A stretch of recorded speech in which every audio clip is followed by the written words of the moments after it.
Okay, so we are still at Be Quiet, and we heard through the grapevine that Kyle took it upon himself to build a system here in collaboration with Be Quiet at CES.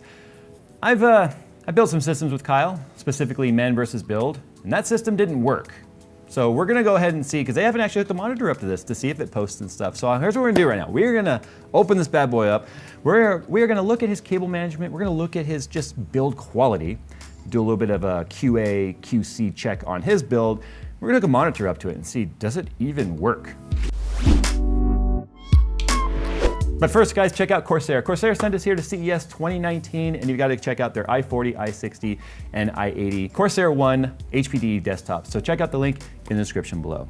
Okay, so he did the build in a dark base 700. Yes, it's dark and it's white.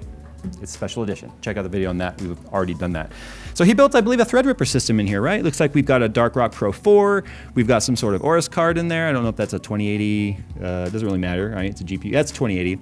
And what board is this? This is a Zenith Extreme. So yes, definitely a Threadripper board. So looking at the front here, cable management so far looks pretty clean, but we're gonna give the credit of that to the case, because the case has really good cable management built into it. Very similar to the Silent Base 801 that we did our How to Build a Computer in. It's got nice channels that you could pop out to run cables through so you can keep it nice and clean.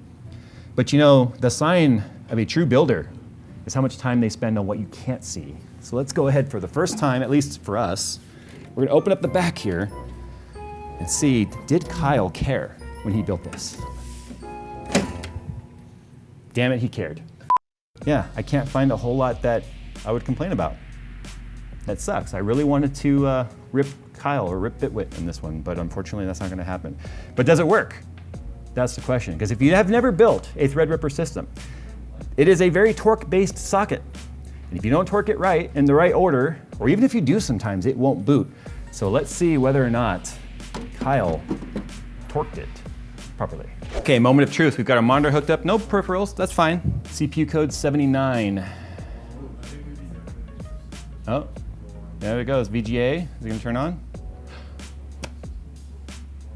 Damn it, that Kyle can build a computer.